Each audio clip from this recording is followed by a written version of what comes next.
tailgate, and let's open it up and, not damping. Not okay. damping.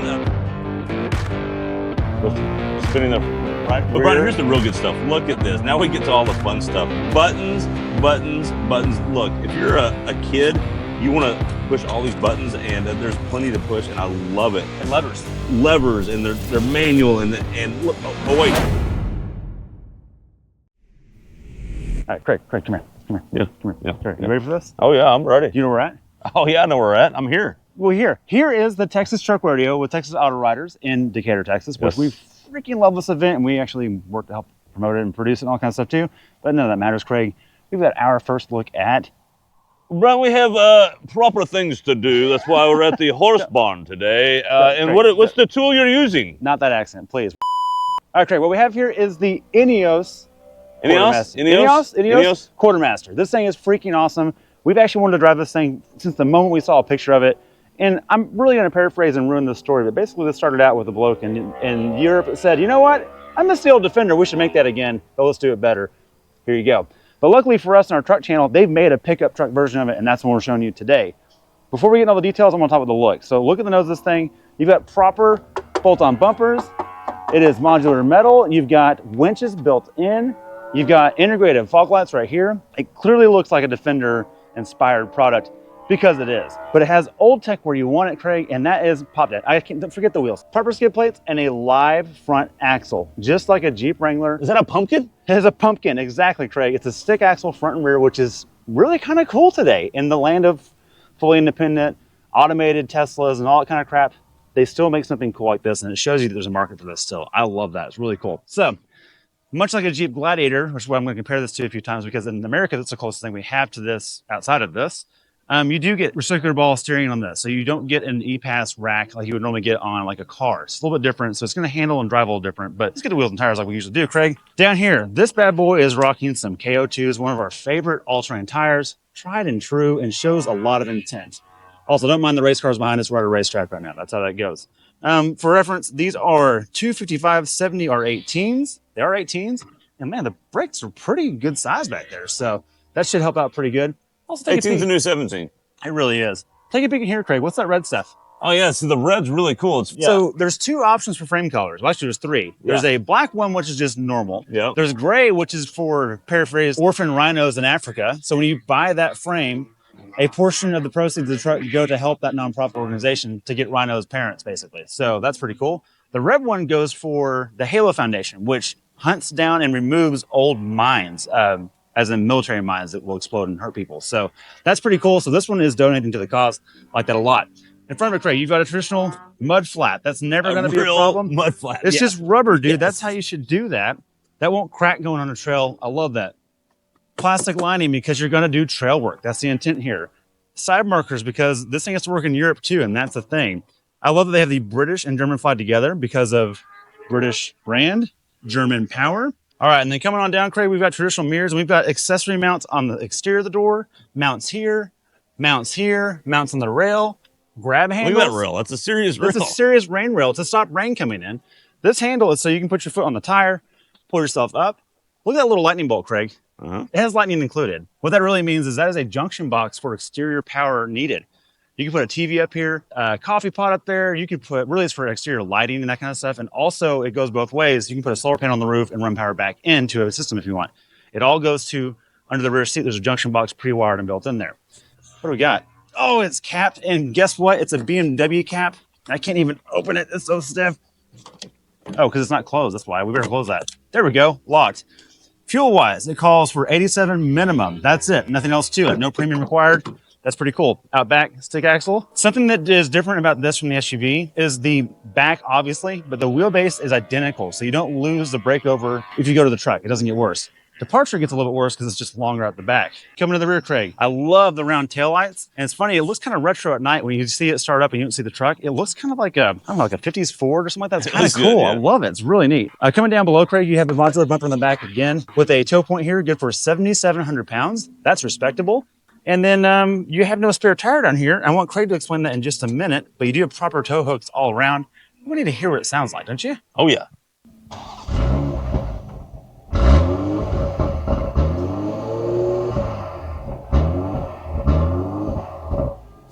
Okay, sound like German subdued in the front. What about the back? A little more German unsubdued. I'm okay with that. Let's check that powertrain out. All right, boys and girls, time for some respectable German power plant. Let's check this out. It is not dampened, but it is an old school truck, and that is fine by us. Under here, Craig, it looks very familiar to people like us because we've driven this motor a bunch. It is the iconic and legendary BMW B58 inline six. This thing's a ripper. There's no way around it, and this is the modern 2J inline turbo. That's how we think about it, and it's no different here. The good news is this is calibrated for off-road use, not BMW M4 stuff. So it's going to be competent and good, get good mileage. It's reliable. Reliable enough that Toyota uses it in their products. That's good news. Paired behind it is a full-time all-wheel drive system with front and rear lockers. That's pretty cool.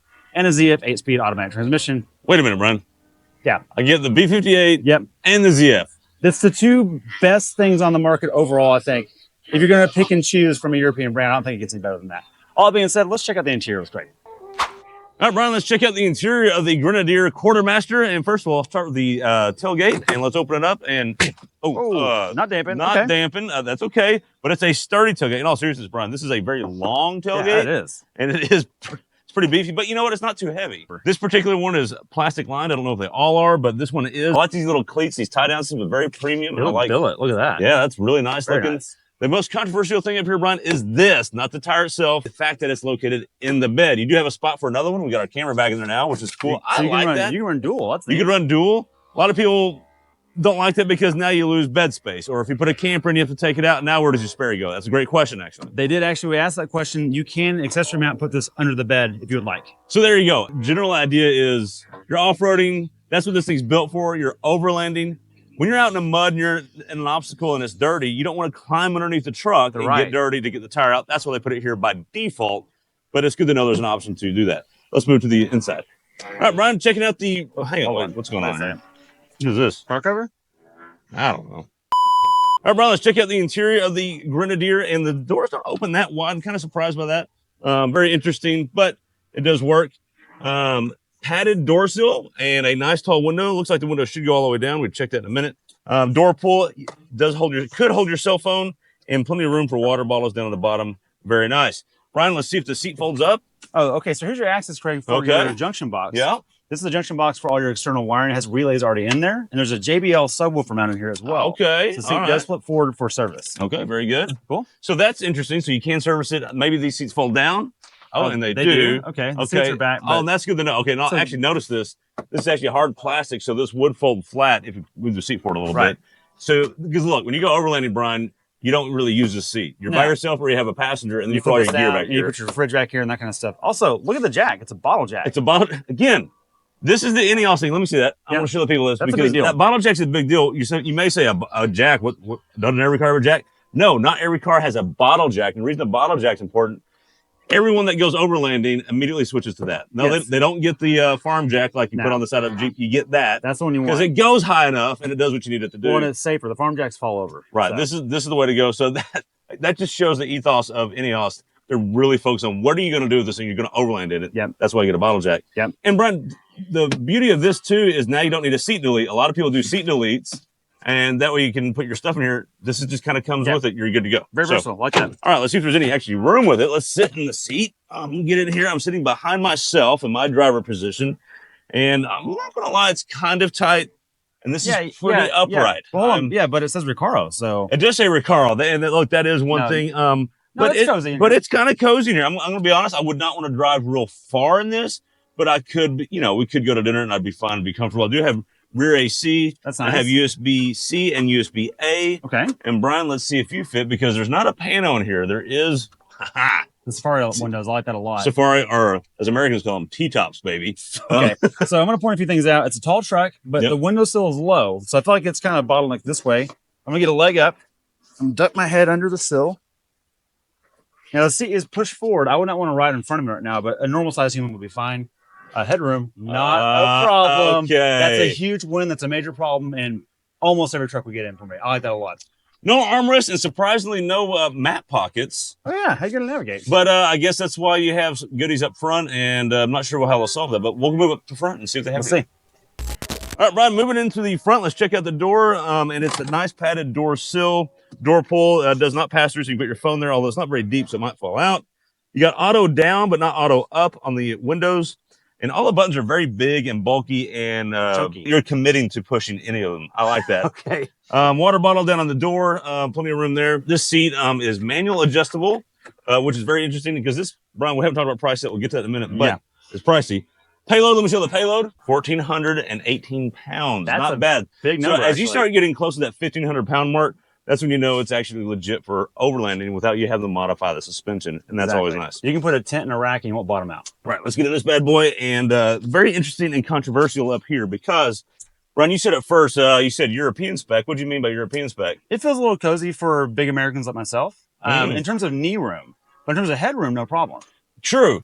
Very good point. And I'm very comfortable. Look, I'm 5'9", Brian's 6'4". This is fine for me. It doesn't bother me. This is kind of like we had with the GX. The GX is the same deal. Yeah. Well, this is more knee room than the GX for me. Fair enough. Yeah. But you're going to love all the goodies here in a minute. I'm going to turn around and show you. But first, let's show you the instrument cluster. No, great. It's over here. No, it's right here. Right here. What the heck? Add an angle. What the heck is that? What are we doing? Except that they put it all over here, Brian. That's interesting. I mean, sure, that's cool. I guess that works. Little controversial there, but I think I'm okay with it. What do you think? Yeah, that's fine.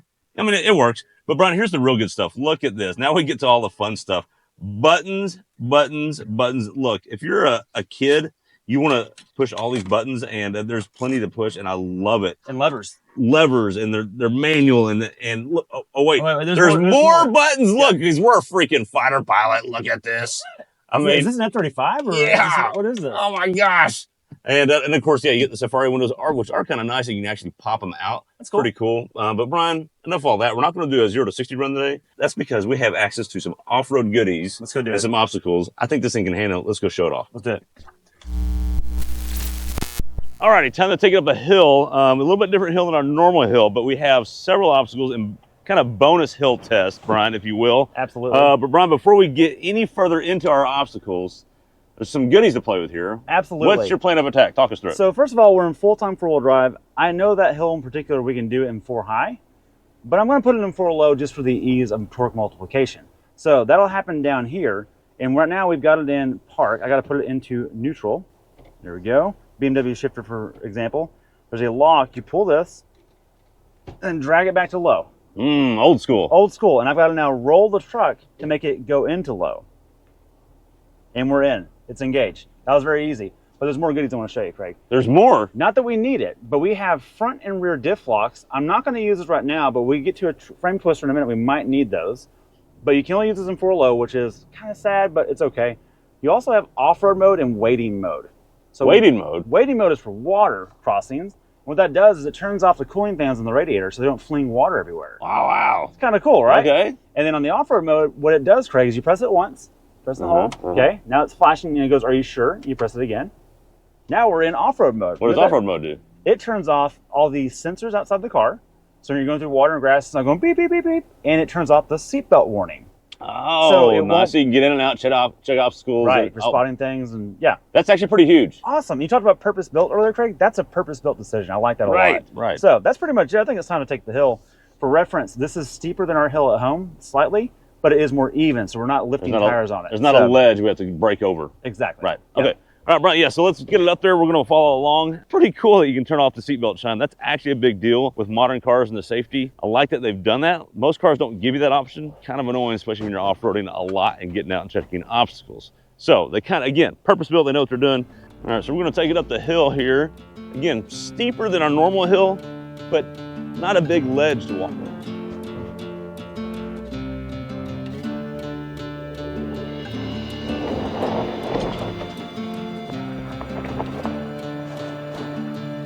All right, no biggie on that. Yeah, no, that was pretty easy. And up next, Brian, we've got some pretty good moguls we're going to go through that's going to potentially lift a tire. Or drag frame. Or drag frame. Will be interesting to see what the solid axle beast will do. We'll see what happens.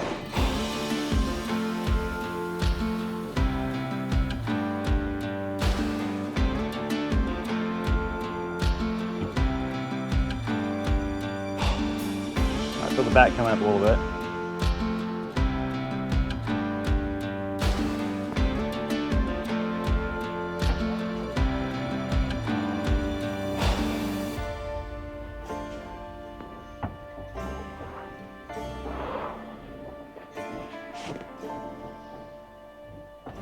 All right, Brian, we did lift a front tire and a rear tire, at least on this side. Simultaneously, I had both going. So you had the left front and the right rear were unlocked because the lockers are off.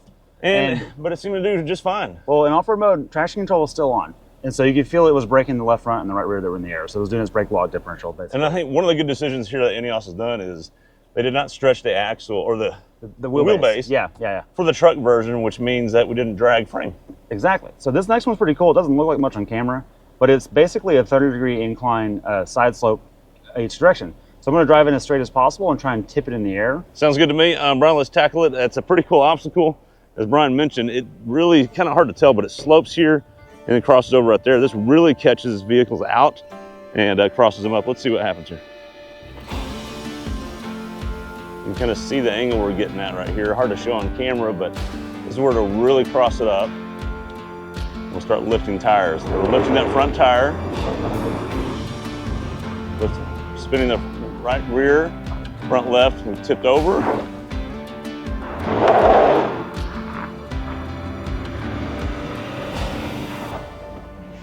There we go. Okay. All right. Okay, that was interesting, Craig. So because the locker is not engaged for whatever reason right now, I'm sure we've done something wrong. It definitely had to use its brake lock distribution to try and carry momentum. Right. I let off when I was trying to let it tip, and it let go as well and rolled right back down the hill. Saw that, so note for me, it's a pretty long truck. There's some weight in the rear, more than I thought there was, past the obstacle.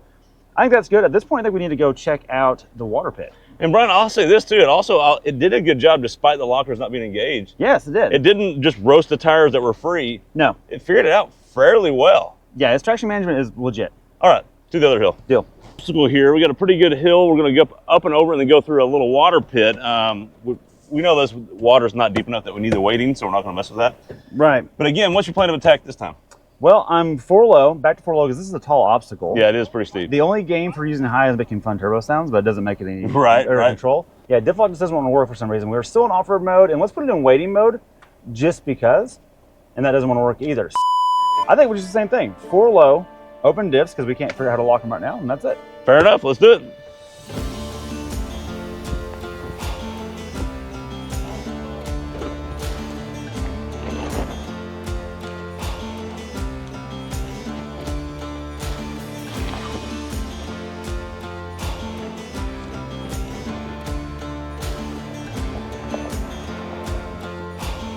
Well, Brian, that's effortless. I'll be honest, kind of boring because it's so capable. So I'll let you splash through. I'll catch you on the other side and we'll wrap this puppy up. Sounds good.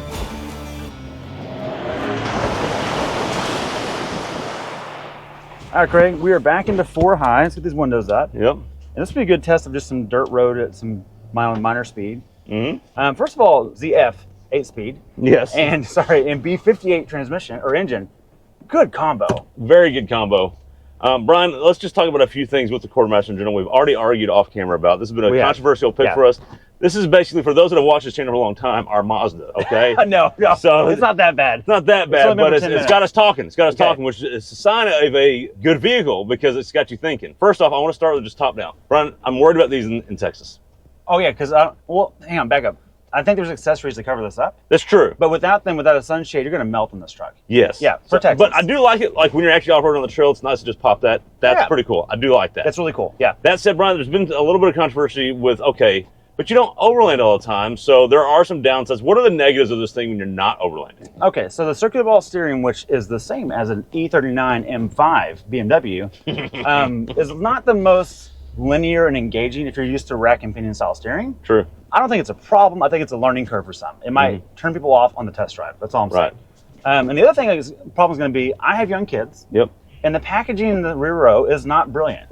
That's true. It's compromised. Absolutely true. And that's not a problem because it's a focused vehicle. The trade-off is something that competitors do a little bit better job at that. And so I think if you're doing this segment to segment, which is really hard to do, because a Gladiator is like 2/3 the cost. Well, then let's go straight there. Let's go do that. Let's wrap with that. So, Brian, this thing costs $106,000 as spec'd with the chicken tax. Because there's a chicken tax.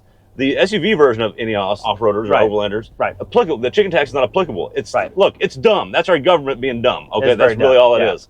So this thing costs 25% more than the other INEOS just right off the bat because of the chicken tax. Real bummer. So $106,000, a little more than it should cost. That's just, but that is what it costs. Yeah. That said, what are its competitors? It's only got 2 other competitors in the world, I would say, right now. For configuration, yeah. The 79 series, Land Cruiser in Australia, which we can't get in the States. which is awesome, which we did. Which only leaves one other competitor in the States as far as solid axle trucks go. So that takes Tacoma out, Ranger out. And we're not Frontier counting out. heavy duties. Yeah, we're not counting half tons either. So Gladiator. Gladiator's the only thing left.